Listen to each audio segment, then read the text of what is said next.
नमस्कार विद्यार्थियों।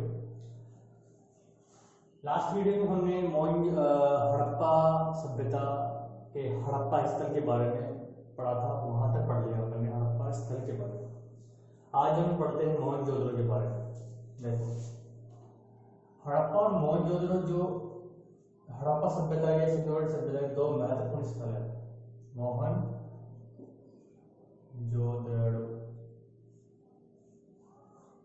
देखो इस मोहनजोदड़ो की जो खोज की थी 1922 में राखलदास बनर्जी द्वारा की गई थी। इसके द्वारा राखलदास बनर्जी द्वारा। अब ये मोहनजोदड़ो जो है इसका ये सिंध भाषा का शब्द है, सिंधी भाषा का शब्द, सिंधी भाषा का शब्द है। इसका मतलब होता है मृतकों का टीला, मृतकों का टीला। मोहनजोदड़ो ये शब्द है, इसका मतलब सिंधी भाषा का शब्द है क्योंकि सिंध में मिला है। इसका मतलब मृतकों का टीला। मोहनजोदड़ो कहाँ है? ये सिंध प्रांत के, सिंध प्रांत के मोंटगमरी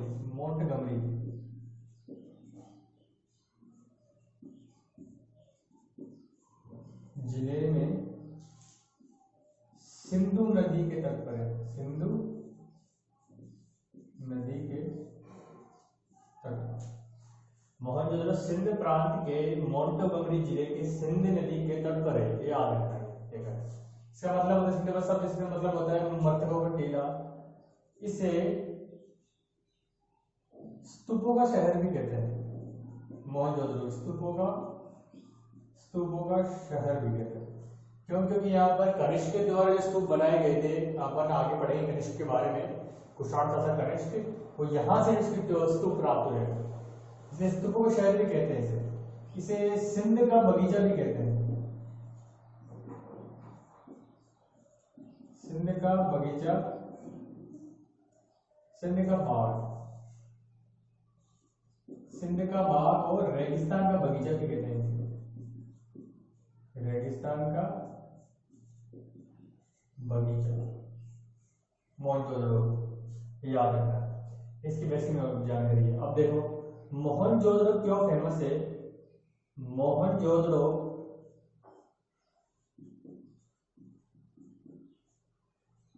नगर कच्ची ईंटों के स्तर पर बनाया गया।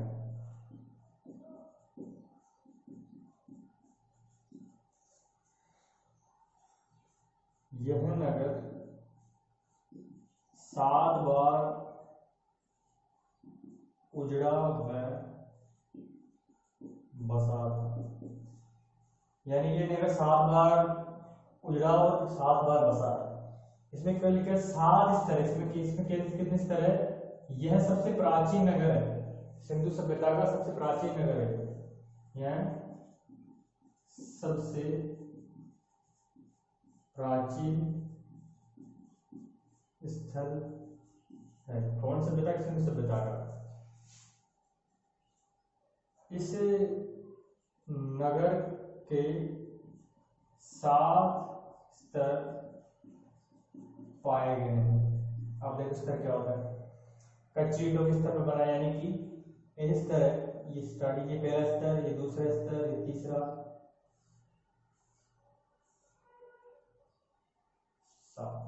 यानी पहले जो जमीन थी वो यहां तक थी, उसमें मिट्टी 7 बार मिट्टी आ गई और इतनी ऊंची हो गई। यानी पहले कोई जमीन यूं थी, फ्लैट है, पहला स्तर है, यहाँ पर कोई गांव बसा है। बाद में क्या हुआ? गांव उजड़ गया, गांव उजड़ गया, फिर ये पे मिट्टी आ गई, जम गई, मिट्टी जम गई। इस पर फिर मिट्टी जमने के बाद इस पर फिर कुछ सालों बाद दूसरे लोग आए, उन्होंने इस पर मकान बनाए अपने, घर बना लिए, झोपड़ियां बना ली, कच्ची ईंटों के, उस टाइम पक्की ईंटें नहीं थी, जब स्टार्टिंग की बात करते हैं। फिर क्या हुआ, इसमें फिर से मिट्टी आके जम गई, और मिट्टी भी किसकी थी, वो सिंधु नदी की थी। याद रखना, पास में क्या था कि ये यहाँ सिंधु नदी बहती थी, यहाँ पर ये जगह होता। तो सिंधु नदी की बाढ़ के कारण क्या होता था, इसमें मिट्टी जम जाती थी, और वो लोग यहाँ से पलायन कर रहे थे। फिर क्या कि मिट्टी ये सूखती, इस पर मिट्टी छा जाती सिंधु नदी की बाढ़ की, फिर दूसरे लोग आगे इस पर बढ़ जाते, ऐसे करके सिंधु नदी के कारण 7 बार उजड़ा, तो 7 बार ही बसाई। तो यूं करके ये 7 लेयर हो गई इसकी, 1 2 3 4 7, यहाँ पर 7 लेयर तो बसा हुआ। पहला लेयर ये, दूसरा ये, तीसरा ये, चौथा ये, 5 6 और 7 लेयर। सबसे प्राचीन ये, जो सबसे नीचे होगा वो सबसे प्राचीन होगा, याद रखना। ये देखो,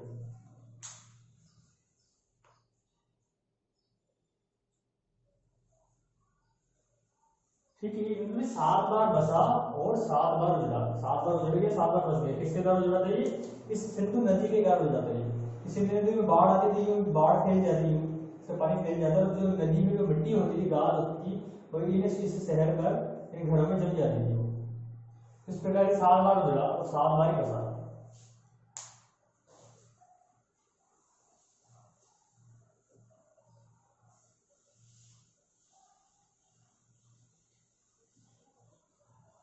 और देखो, तो स्टार्टिंग में जो थे वो कच्ची ईंटें थे, बाहर जाकर पक्की ईंटें पक्की ईंटों के घर बनाए गए। और देखो, इसकी विशेषता की बात करते हैं। यह नगर सिंधु सभ्यता का आध्यात्मिक नगर।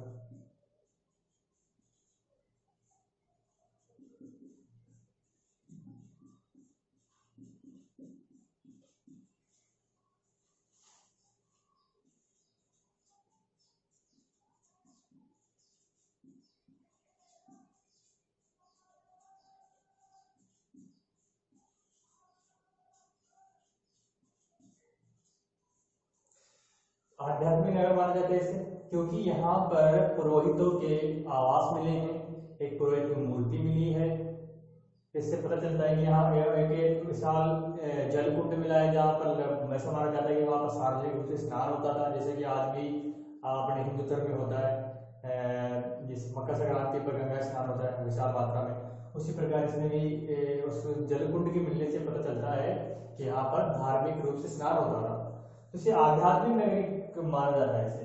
और सिंधु घाटी सभ्यता की द्वितीय राजधानी माना जाता है, द्वितीय राजधानी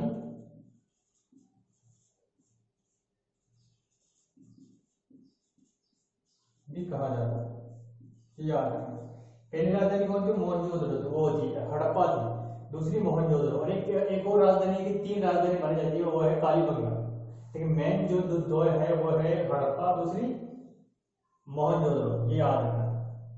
आध्यात्मिक नगर माना जाता है, सिंधु घाटी सभ्यता की द्वितीय राजधानी माना जाता है। ये इसके बारे में मोटी मोटी जानकारी। अब देखते हैं इसकी विशेषताएं क्या क्या है, इसे नोट डाउन करो। एक विशेषता देखते हैं।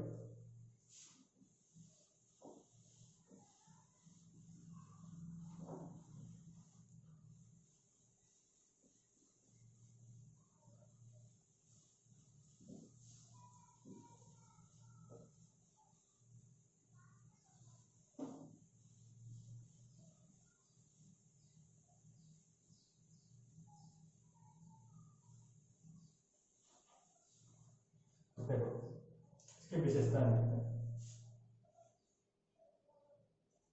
चलिए विशेषता है।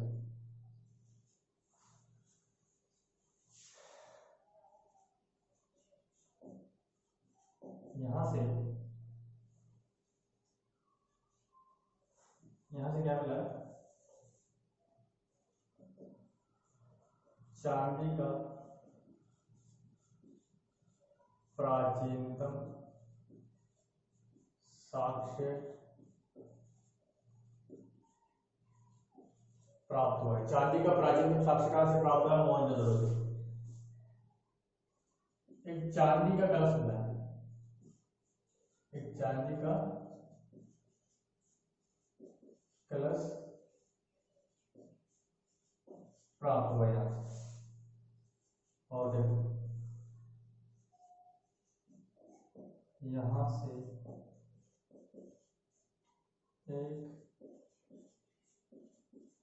एक मोहर पर सुमेरियन नावों का उल्लेख मिला है, उत्कीर्ण वो चित्र मिले हैं। एक मोहर पर सुमेरियन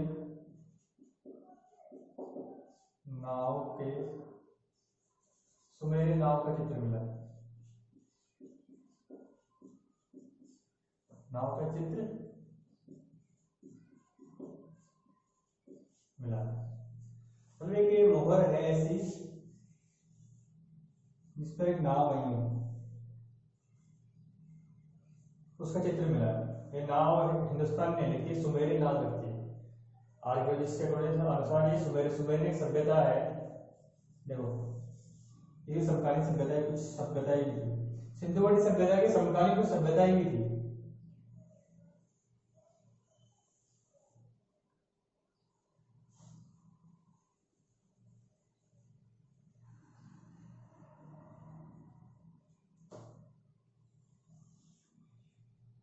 यहाँ पर एक सभ्यता और थी जिसका नाम दजला फरात की सभ्यता। दजला फरात की सभ्यता कहाँ पे? ईरान, ईरान में। इधर मिस्र की सभ्यता और थी और इधर चीन की सभ्यता। यहीं पर एक सभ्यता और थी, सुमेरियन सभ्यता भी कहते थे इसको, दजला फरात सभ्यता को। सुमेरियन नाव यहाँ से यहाँ पर हिंदुस्तान की थी, यहाँ दजला फरात या मिस्र। दजला फरात को सुमेरियन सभ्यता भी कहते हैं, जैसे सिंधु घाटी सभ्यता को हड़प्पा सभ्यता कहते हैं, दजला फरात सभ्यता को। दजला फरात दो नदियां हैं, नदियों के नाम पर सभ्यता का नाम मिला है। मिस्र की सभ्यता जिसे नील नदी घाटी की सभ्यता भी कहते हैं, दजला फरात घाटी की सभ्यता यानी सुमेरियन सभ्यता। मेसोपोटामिया की सभ्यता भी कहते हैं, जैसे सिंधु घाटी सभ्यता, सैंडल सभ्यता, हड़प्पा सभ्यता, सिंधु सरस्वती सभ्यता आदि नामों जाना जाता है। तो यहाँ की जो एक नाव है वो यहाँ के एक मोहर पर प्राप्त हुई, हड़प्पा सभ्यता की मोहर पर, सुमेरियन सभ्यता की नाव।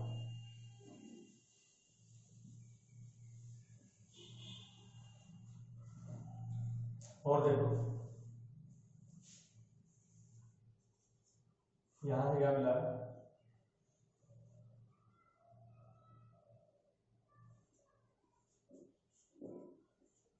यहाँ से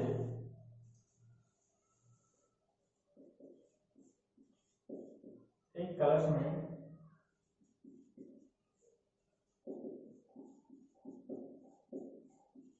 सोने के अवशेष प्राप्त हुए। सोना प्राप्त हुआ है, सोने की कुछ चीजें हैं एक कलश में गाड़ के रख दी गई कि वो उत्खनन के दौरान प्राप्त हुई। और देखो यहाँ के घरों से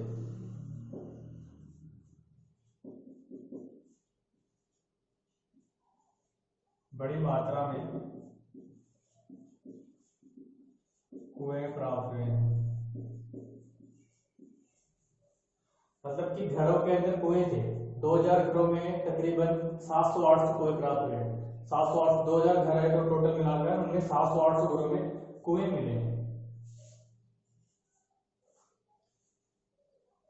और यह शहर भी 2 भागों में बटा हुआ था। याद रखना 2 भाग कौन कौन से हैं? ऊपरी किला और निचला शहरी। वही वाला, यहाँ पर किला होता था, यहाँ पर शहर था पूरा। पूर्व में शहर था, पश्चिम में किला था, टीले पे किला बसा। और देखो यहां से मलेरिया रोग का प्राचीनतम साक्ष्य प्राप्त हुआ है मलेरिया रोग के।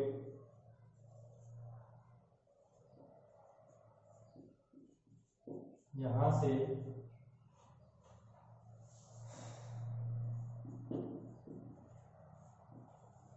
कांस्य की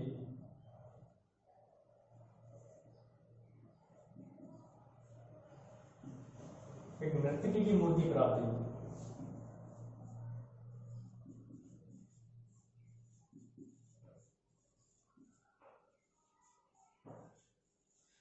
अब नर्तकी की मूर्ति प्राप्त हुई इनका मतलब कैसे पता चला कि वो नर्तकी थी? क्योंकि जो मूर्ति मिली है उसकी जो शेप उसकी जो खड़े होने की स्टाइल है वो एक जैसे लगता है डांसिंग कर रही हो। उसके हाथ में यहाँ पे चूड़ियां पहनी हुई हो, उसकी जो जिस पोजीशन में खड़ी है उसे देख कर लगता है कि ये कोई डांसिंग गर्ल नर्तकी है कोई।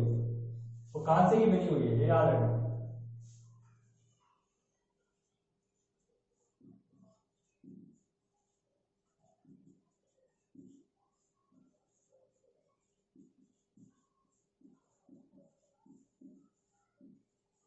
एक पुरोहित की मूर्ति प्राप्त हुई। पुरोहित की कैसे?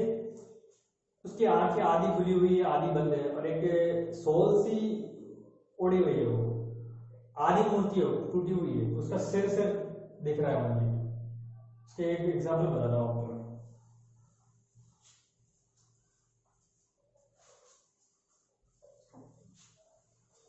ये देखो, ये दिख रहा है, ये चित्र दिख रहा है, ये वाला, ये मूर्ति प्राप्त हुई है ये पुरोहित की।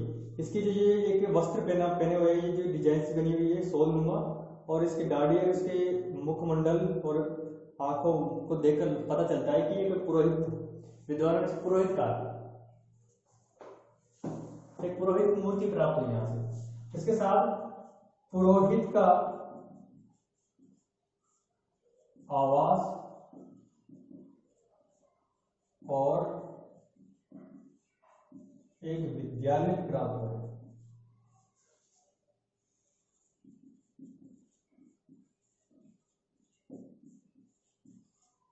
ठीक है, इसके अलावा देखते हैं।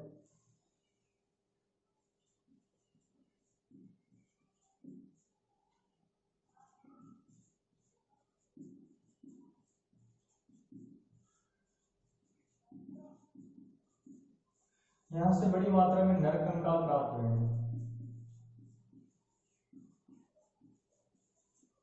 नर कंकाल की कटे फटे हैं वो कुछ, इसे बड़ी मात्रा में नर कंकाल को मिलने से पता चलता है कि यहाँ पर कोई आक्रमण हुआ होगा, बड़ी मात्रा में आक्रमण हुआ होगा, जिससे वो ये नर कंकाल प्राप्त हुए, इसलिए इस मृतकों को टीला कहा गया।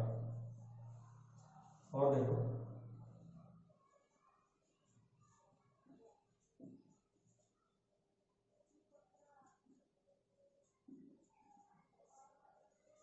आठ स्नान घर प्राप्त हुए हैं।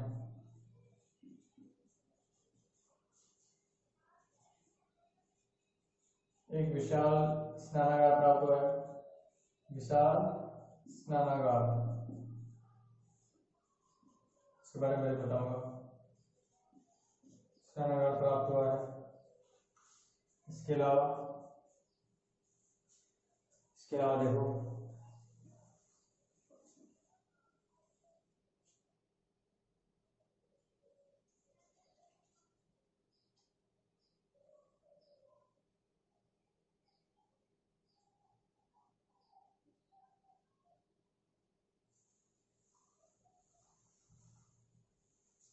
यहां से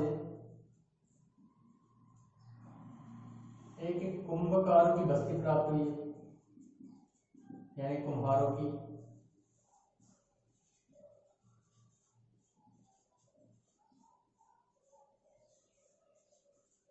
इसके अलावा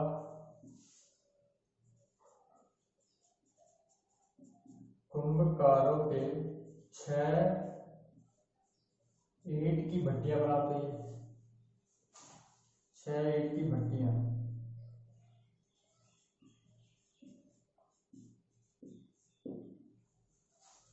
ठीक है,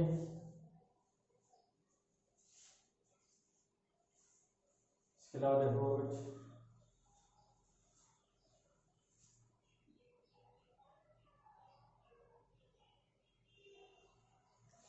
एक इम्पोर्टेंट चीज, और यहां से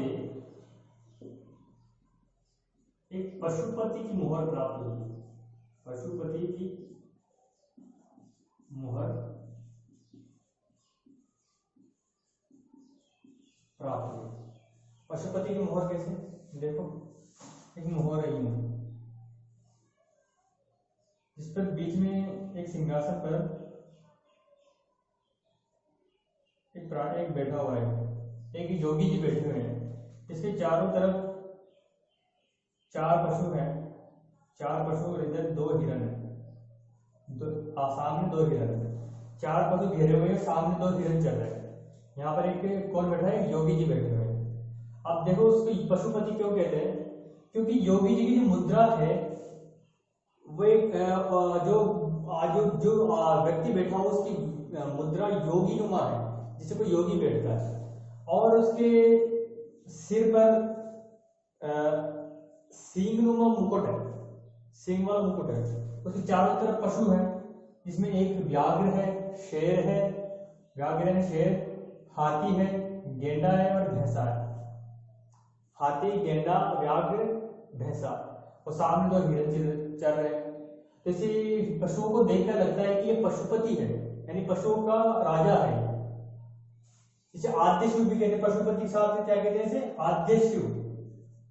आद्य शिव यानी प्राचीनतम शिव, भगवान शिव का रूप माना जाता है इसे। पशुपति भगवान शिव को भी कहते हैं। ठीक है, तो ये चीजें प्राप्त हुई यहाँ से, और देखते हैं, इसे नोट कर करें।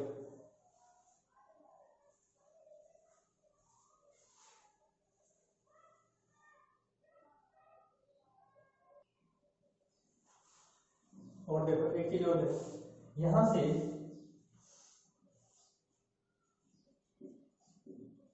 बीस खंभों वाला, मोहनजोदड़ो से खंभों वाला एक भवन भी मिला, एक भवन प्राप्त हुआ है, 20 खंभों वाला। देखो आगे जैसे नोट डाउन करो।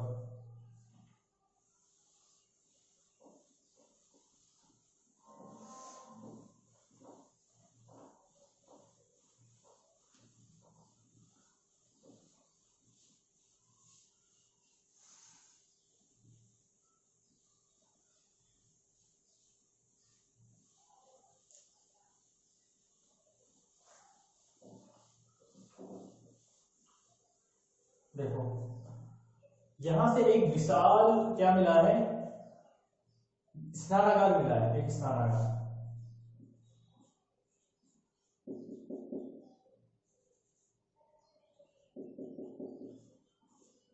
अब देखो स्नानागार के बाद देखो, ऐसे एक जल कुंड है, एक ऐसा जल कुंड है। ये कहाँ मिला है, किले में मिला है। यहाँ पे किले के अंदर, किला यानी कि यहाँ ऊपरी से ऊपरी तरफ किला था, निचली तरफ शहर था। यहाँ पे किला बना हुआ था, यहाँ पर लोग आम लोग रहते थे यहाँ पे निचली जगह पे। तो यहाँ पर एक विशाल स्नानागार मिला है। इसे कहते हैं, इस तरफ 8 स्नानघर बने हुए थे, छोटे छोटे बाथरूम, 8, 1 2 3 4 5 6 7 8। इसके ये उत्तर वाला इलाका है, ये पश्चिम वाला, ये दक्षिण भाग, और ये पूर्वी। ठीक है, अब ये जो स्नान घर है, स्नानागार है, इसके पूर्व और दक्षिण में क्या है, प्रवेश द्वार है अंदर आने के लिए। तो यहां पर क्या है, ये जलकुंड बना हुआ है, जलकुंड अंदर, जलकुंड, जिसके उत्तर में और दक्षिण में क्या है, नीचे उतरने के लिए क्या है, सीढ़ियां बनी हुई है। जलकुंड के अंदर है, कुंड है चौकोनुमा, और यहाँ पर दक्षिण पश्चिम में क्या है, एक नाला है, जिसके जरिए पानी बाहर निकाल जलकुंड का पानी बाहर निकल जाता है। अभी जो ये जलकुंड है, इसे ईंटों से बनाया गया है। किससे, ईंटों से। और ईंटों को किससे जोड़ा गया था, जिप्सम की गारे से, जिप्सम के गारे से जलबद्ध किया गया है। जलबद्ध किया गया, यानी कि जिप्सम का गारा उसमें लगा दिया गया, प्लास्टर कर दिया गया ताकि पानी सूखे ना। अब देखो और देखो इसके बारे में, इसकी जो लंबाई है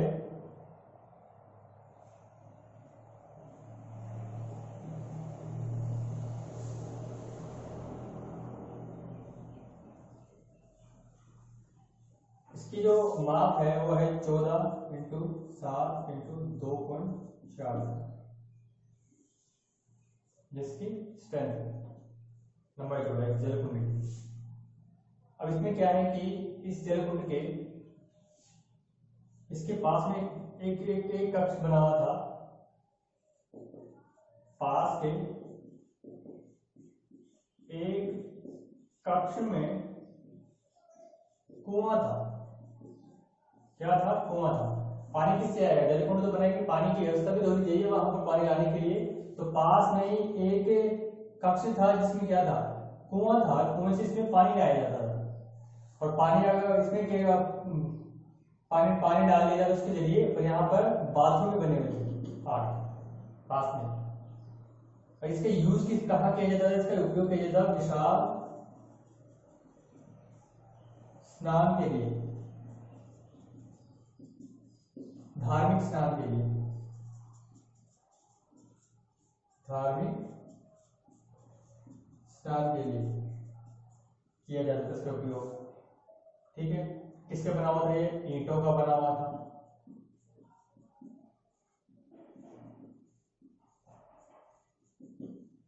ईंटों का बना हुआ था। इसका माप ये है। पूर्व और दक्षिण में से अंदर जाने के लिए प्रवेश द्वार थे इस कुंड में। पास में ये 8 स्नानघर बने हुए थे। एक कमरे में कुआं था जहां से इस जलकुंड में पानी आता था। उत्तर और दक्षिण में क्या ये सीढ़ियां हैं? क्या है? सीढ़ियां।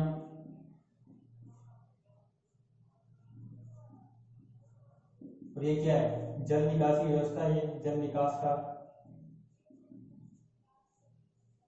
ये वाला कुंड साहब जो गड्ढा सा बना हुआ है,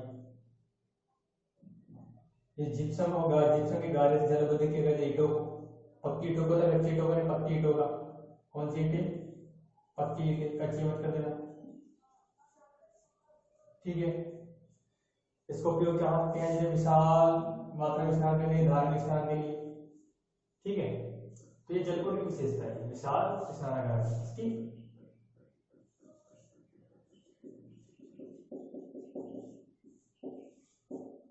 स्नानागार की विशेषता है। ये कहां से प्राप्त हुआ? ये मोहनजोदड़ो से। याद रखना, मोहनजोदड़ो से याद रखना, कहीं हड़प्पा मत कर देना। सिंधु घाटी सभ्यता का स्थल है मोहनजोदड़ो, वहां से ये विशाल स्नानागार प्राप्त हुआ है। ठीक है, ये कहीं और कहीं से प्राप्त नहीं, केवल एक जगह है मोहनजोदड़ो, वहां से प्राप्त हुआ है। नोट डाउन करो।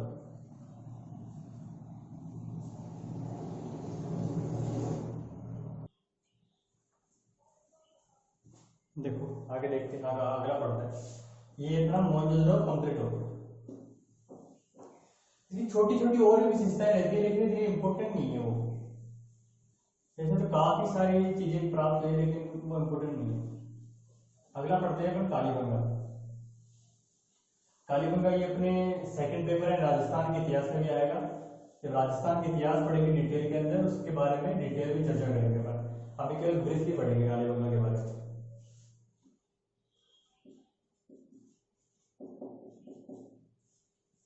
कालीबंगा देखो, कालीबंगा कहाँ है? राजस्थान के हनुमानगढ़ जिले में। इसमें है हनुमानगढ़ जिले में। और देखो इसकी विशेषता देखो मैं,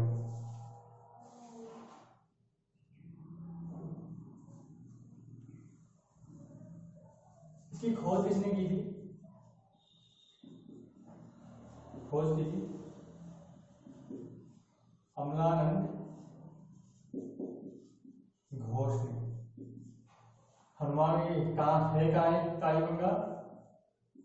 सरस्वती हाकरा, सरस्वती नदी के किनारे, नदी के किनारे। इसे घग्गर हाकरा भी कहते हैं, घग्गर हाकरा नदी ये भी कहते हैं। आज विलुप्त हो गई सरस्वती नदी के किनारे घग्गर हाकरा का मैदान भी कहते हैं, घग्गर हाकरा नदी भी कहते हैं। हमने दोस्तों की थी सरस्वती नदी के किनारे है, ये राजस्थान हनुमानगढ़ जिले में है। इसकी विशेषताएं देखो क्या क्या है। यहां से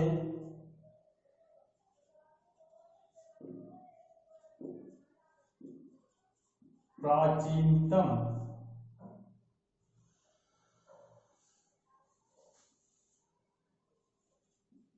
खेत जुताई के प्रमाण मिलते हैं। यानी एक खेत मिला है प्राचीनतम, एक खेत के अवशेष मिले हैं, जिस जुते हुए खेत है, यानी जुते हुए खेत के अवशेष मिले हैं, खेत जुताई के प्रमाण प्रमाण मिला। एक साथ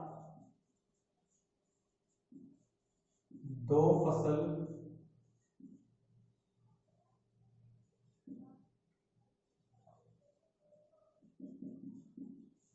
उगाने के प्रमाण मिले हैं। यानी एक साथ दो फसल, जिसमें दो फसलें कौन कौन सी है, अपने चना और सरसों, सर्दियों के दिनों में बोले चना और सरसों एक साथ वो। और देखो यहां से लकड़ी की नालियां मिली हैं।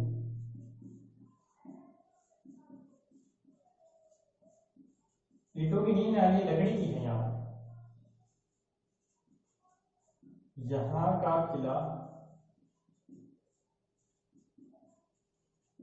दो भागों में बटा हुआ था, किले के दो भाग हैं उसके। और यहां से 7 अग्नि वेदिकाएं मिली हैं।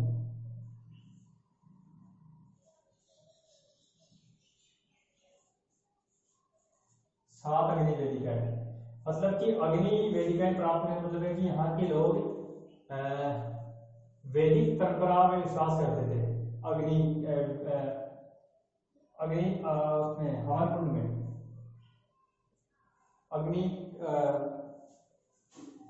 वैदिक सभ्यता संस्कार वगैरह इनमें विश्वास करते थे, अग्नि के अंदर आहुतियां देते थे। इसके अलावा जहां से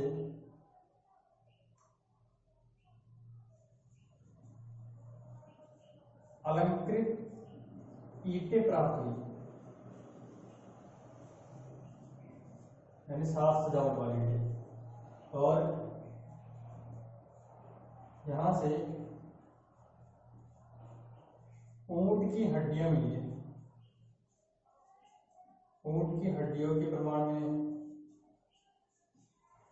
कई बार पूछा जाता है ये कंपटीशन एग्जाम में भी कि ऊंट की हड्डी कहाँ से मिली है, वो मिली है कालीबंगा से। तो कालीबंगा जो था, एक बात और बताना भूल गया, तो कालीबंगा में जो मतलब होता है वो होता है काली चूड़ियां। अर्थ क्या होता है कालीबंगा का, काली चूड़ियां, काली चूड़ियां। तो कालीबंगा जो था, ये कालीबंगा चूड़ी बनाने का कारखाना था, यहाँ पे चूड़ी बनाने का केंद्र था, चूड़ी बनाने का केंद्र था। सिंधुवट सभ्यता के चूड़ी बनाने का केंद्र था। इसके अलावा एक इंपॉर्टेंट चीज, यह नगर सिंधु घाटी सभ्यता की तीसरी राजधानी था, तीसरी राजधानी था, ये याद रखना। चूड़ी बनाने का केंद्र है, यानी कालीबंगा का मतलब क्या होता है, काली चूड़ियां, बंगा यानी चूड़ियां, काली यानी काली और बंगा यानी चूड़ियां, बैंगल्स। और यहां से कालीबंगा में क्या था, चूड़ी बनाने का केंद्र था ये। और सिंधु घाटी सभ्यता की तीसरी राजधानी माना जाता है। ऐसे ऊंट की हड्डियां प्राप्त हुई है। और और देखो यहाँ युगल समाधान प्राप्त हुए हैं, युगल समाधान।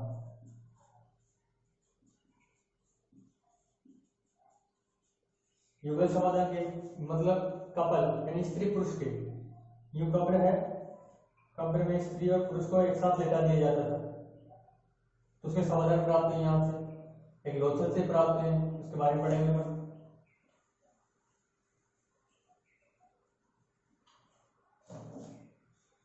इसके अलावा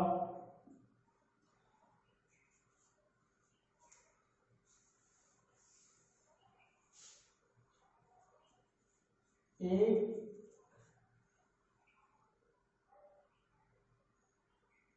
हमें शल्य चिकित्सा के प्राचीन साक्ष्य मिले हैं, यहां से शल्य चिकित्सा के प्राचीन साक्ष्य मिले हैं, शल्य चिकित्सा के साक्ष्य प्राप्त हुए।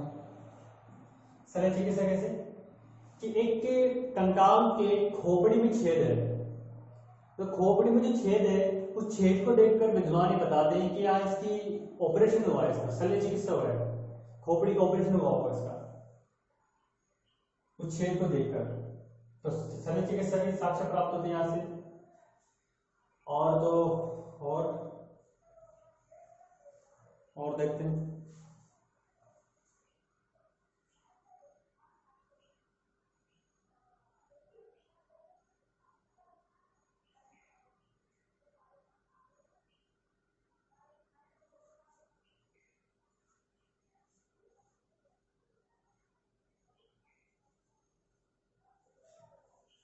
और तो यहाँ पे एक तो कांस्य का दर्पण प्राप्त हुआ है, कांस्य का दर्पण, कांस्य का दर्पण यानी कि कांच, और कुछ ज्यादा इंपोर्टेंट नहीं है, बाकी जो डिटेल में पढ़ना है अपन फर्स्ट पेपर जब पढ़ा, सेकंड पेपर पढ़ेंगे, फिर राजस्थान का इतिहास उसमें पढ़ेंगे। ये इसकी प्रमुख विशेषता है, इसको नोट कर लो।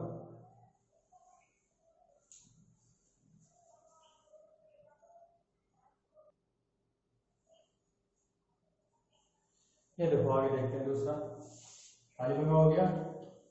अब देखते हैं वो लो,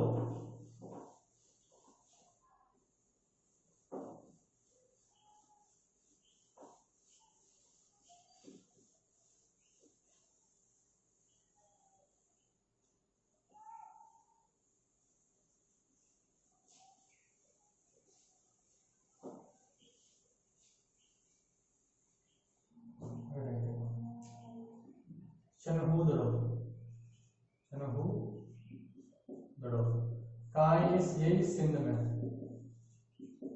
सिंध प्रांत में। देखो इसकी खोज 1931 में एन.जी. मजूमदार, इसके द्वारा एन.जी. मजूमदार द्वारा इसकी खोज की गई। और देखो इसकी विशेषता देखो, यह है नगर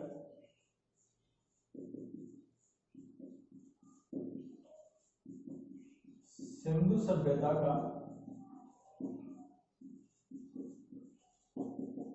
औद्योगिक नगर था, यानी कि इंडस्ट्रियल सिटी थी उस टाइम, औद्योगिक नगर था। यह नगर किलेबंद नहीं था, यह नगर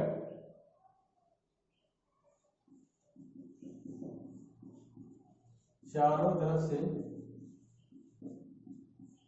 किलेबंद नहीं थे, यानी चारों तरफ इसकी दीवार नहीं थी, याद रखना। देखिए प्रमुख विशेषता, यहां से प्रमुख विशेषता में देखो, यहां से पक्की मिट्टी की नालियां प्राप्त हुई है, नालियां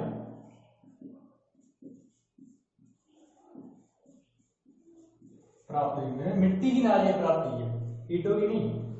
कालीबंगा में लकड़ी की मिली है, चनहुदड़ो में मिट्टी की मिली है, पक्की मिट्टी की। और देखो यहां से मन के बनाने, यह नगर मन के बनाने का केंद्र था।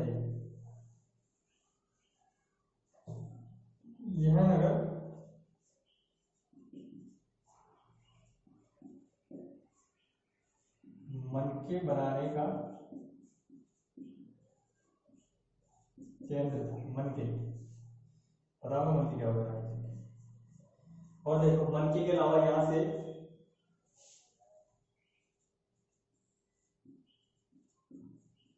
सौंदर्य प्रसाधन,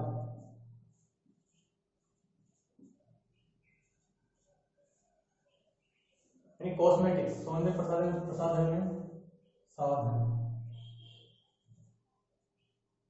काजल है, काजल के उसमें है लिपस्टिक के,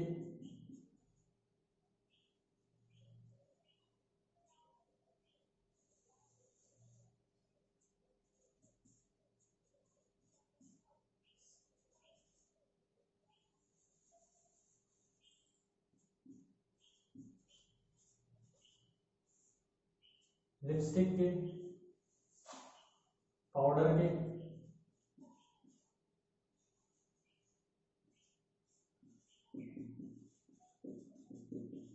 पाउडर के अवशेष प्राप्त हुए हैं, यानी ये चीजें बनती थी यहाँ पे। ठीक है, ये इसकी प्रमुख विशेषता है।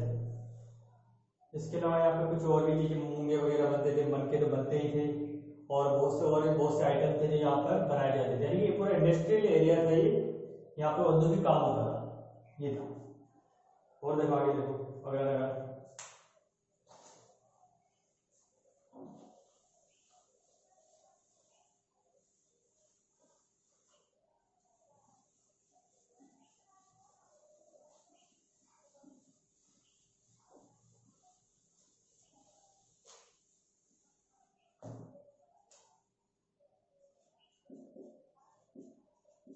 लोथल। लोथल का है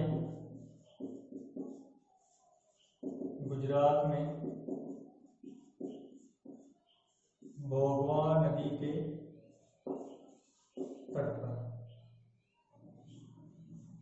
गुजरात भोगवा नदी है, वहां पर है खंबाती खाड़ी में। ये क्या था, ये 1954 में ऐसा राव द्वारा की खोज की गई।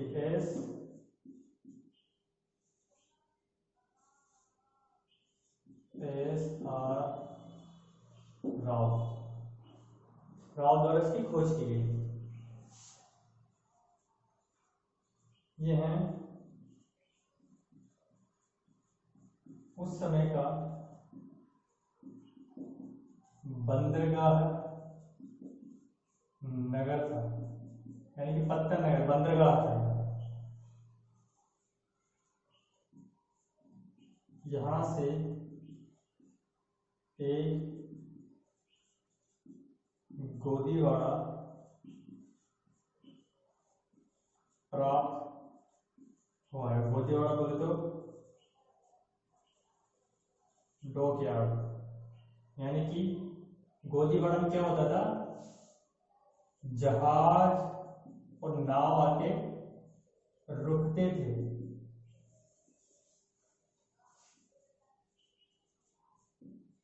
यहां से सैंडो सभ्यता का व्यापार होता है। यहां से सैंडो सभ्यता का व्यापार मेसोपोटामिया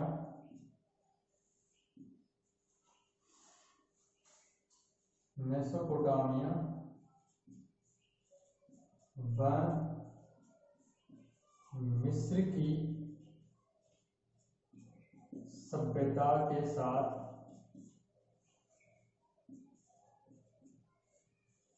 किया जाता था। व्यापार किया जाता था यहाँ से, जहाज आते थे, रुकते थे। कहाँ है, कहाँ है, यहाँ पे देखो, ये इंडिया है, यहाँ पे है देखो। यहाँ से क्या होता था, ट्रेड होती थी, जहाज जाते थे। मेसोपोटामिया यहाँ पे है, यूं करके मिस्र यहाँ पे है, व्यापार होता था। लोथल है यहाँ पे, व्यापारिक नगर था ये उस टाइम का। बंदरगाह नगर बोल रहे, व्यापारिक नगर ही बोल सकते अपन, बंदरगाह नगर और व्यापारिक नगर भी बोल सकते हैं। और देखो यहां से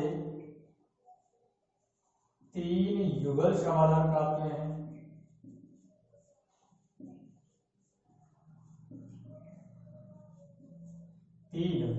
जबकि एक कहां से प्राप्त हुआ है, एक कालिंगा से प्राप्त हुआ है और 3 यहां से प्राप्त हुए हैं। यहां से वृत्ताकार और चतुर्भुजाकार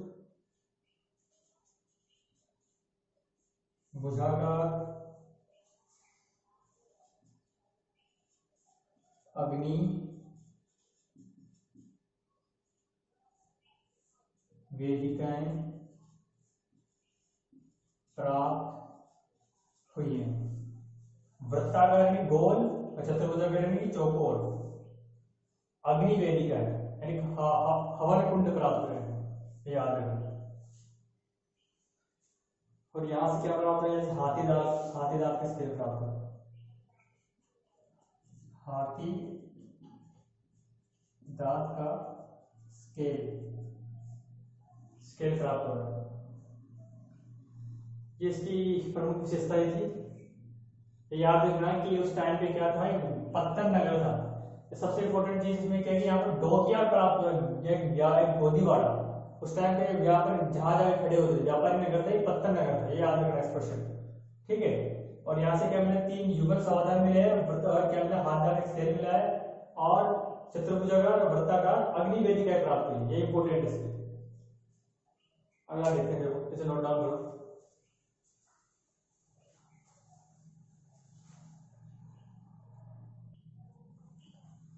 और देखो एक चीज और देखो, यहां से क्या मिला है, यहां से लोथल से फारस की एक मोहर प्राप्त हुई। मोहर फारस की यानी मेसोपोटामिया, याद है, डाल लेंगे।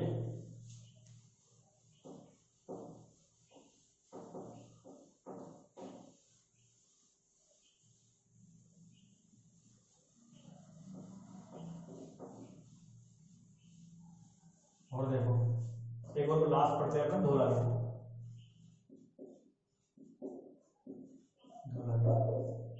इसकी खोज हुई थी 1963।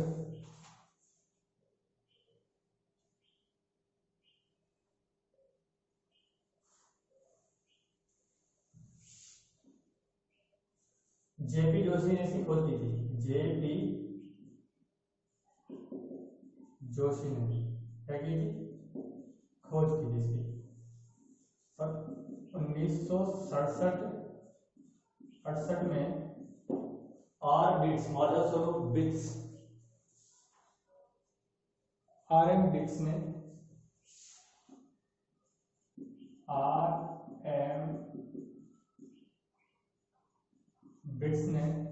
बिस्ट देख लेता हूँ। बिस्ट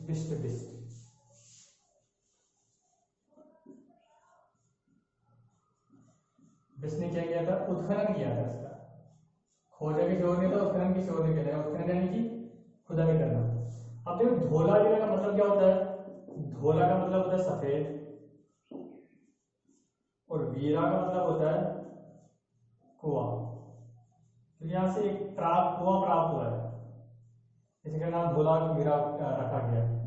देखो ये कहाँ पे है, ये धोलावीरा गुजरात में है, याद रखना है। गुजरात के कच्छ में, कच्छ वाले एरिया में, कच्छ में। देखो यहाँ से क्या क्या प्राप्त हुआ है, धोलावीरा कुआं प्राप्त हुआ, उसी के नाम पर इसको धोलावीरा कहा गया है। यह नगर 3 भागों में विभाजित है। यह नगर 3 भागों में विभाजित था।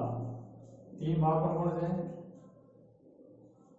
एक ऊपरी शहर, ऊपरी किला, मध्य शहर और निचला शहर, यानी 3 भाग है। सैंडो सभ्यता का बाद एक स्थल है जो 3 भागों में विभाजित है, बाकी सारे 2-2 में विभाजित है। याद रखना, वो है धोलावीरा। यहां से क्या प्राप्त हुआ है, यहां से सफेद पाषाण के पॉलिशदार स्तंभ प्राप्त हुए, यानी कि ऐसे स्तंभ है जो कि क्या है, सफेद है और उन पर क्या है, पॉलिश हुई है, पॉलिश यानी चमकीली पॉलिश की हुई है, ये प्राप्त हुई यहां से। यहां से क्या प्राप्त हुआ, और यहां से सैंधव लिपि के 10 अक्षर प्राप्त हुए हैं।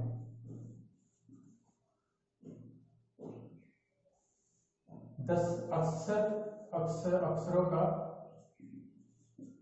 अक्षरों का एक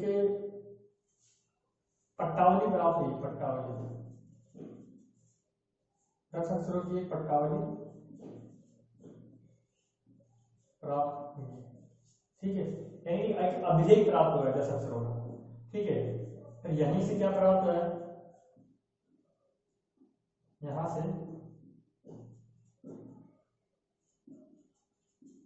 नेवले व डेविड की मूर्तियां,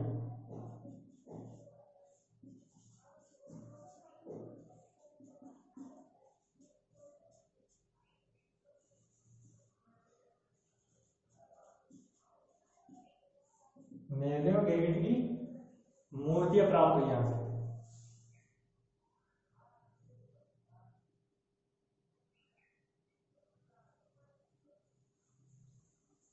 डेविड की मूर्तियां यानी प्रतिमाएं, ये किसकी ये मूर्तियां, पत्थर की है, ठीक है। ये इसकी विशेषता है। हमने क्या पढ़ लिया, हमने पढ़ लिया हड़प्पा नगर, मोहनजोदड़ो, कालीबंगा, लोथल, चनहुद्रो और धोलावीरा। 1 2 3 5 6 नगरों के बारे में, ये 6 नगर इंपोर्टेंट है, बाकी और भी है, बीच बीच में उनके बारे में हम पढ़ते जाएंगे, ठीक है। हम कल नेक्स्ट वीडियो में पढ़ेंगे सिंधुगढ़ सभ्यता की प्रमुख विशेषताएं क्या है, जो कि कॉमन विशेषताएं हैं, उनके बारे में अपन नेक्स्ट वीडियो में पढ़ेंगे। आज के लिए बस इतना ही। अगर किसी का कोई सवाल, कोई कमेंट हो तो आप कर सकते हो, ठीक है। Thank you very much.